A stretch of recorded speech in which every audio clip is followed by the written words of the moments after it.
All right, boys and girls, we're going to solve a subtraction problem. 244 minus 137.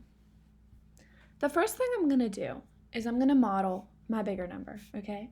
So 244, all I have to do is I know this is my hundreds place, this is my tens place, right? And this is my ones place. So I just have to put that many in each place. So in the hundreds place, I need 2. Here's my hundreds. I'm going to put 2 over here on the left. That's my hundreds. 4 tens, right?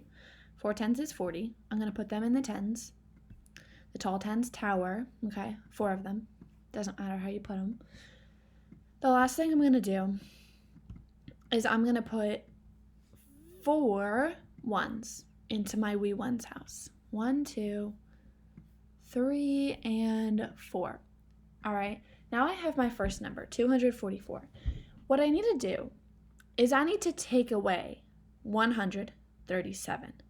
So let's say I just have, if I have 244 balls, right?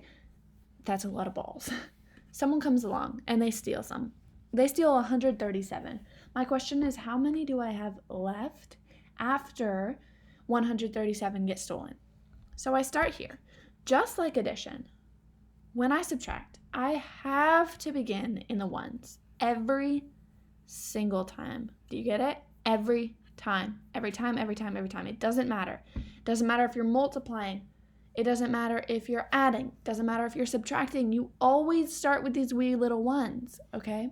It's extremely important that we do that. So, if I wrote this problem a different way, it would be 244, and I could put down here, right? Like, well, we could even, hold on.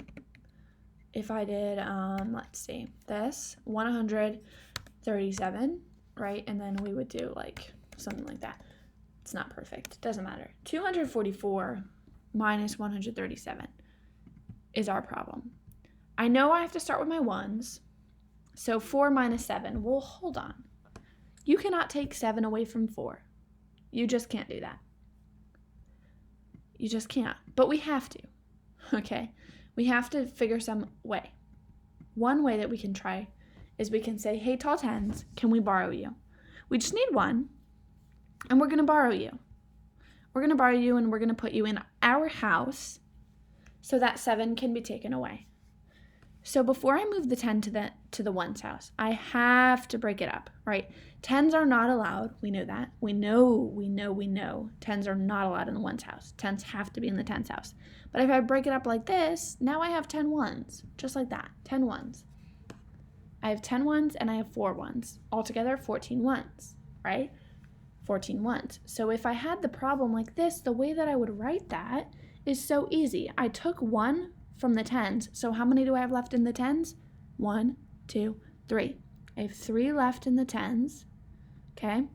How many do I have now in the ones? Because I borrowed 10 from here, moved them over here. Now I have 10 plus the 4 that were already there is 14. Okay. Now the subtraction is possible because I borrowed. I borrowed from here and I moved them over here. So now I'm able to subtract because now I have 14 ones, so I can take 7 away. So that's what I'm going to do. I'm going to take the 7 away. Here's what I'm going to do. I'm going to just select 1, and I'm just going to move them over here, and I'm going to say that's, where the thief took them. 1, 2, 3, 4, 5, 6, and 7. All right. Now I'm going to check how many are left.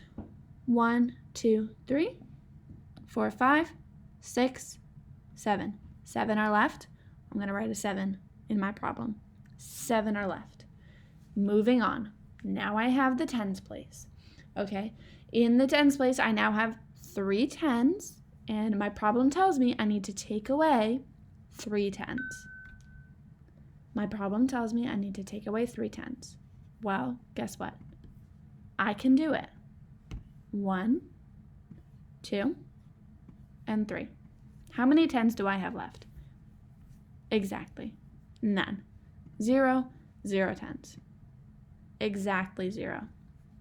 Now I move to my hundreds place, the last place. I have 2 here, and this problem tells me I need to take away 100. Well, I have 2, so I can definitely take away 1. So I'm going to take it, and I'm going to move it over here. How many hundreds are left? 1. Just 1. So I can write 1. My answer is 107. 107. And that is the correct answer.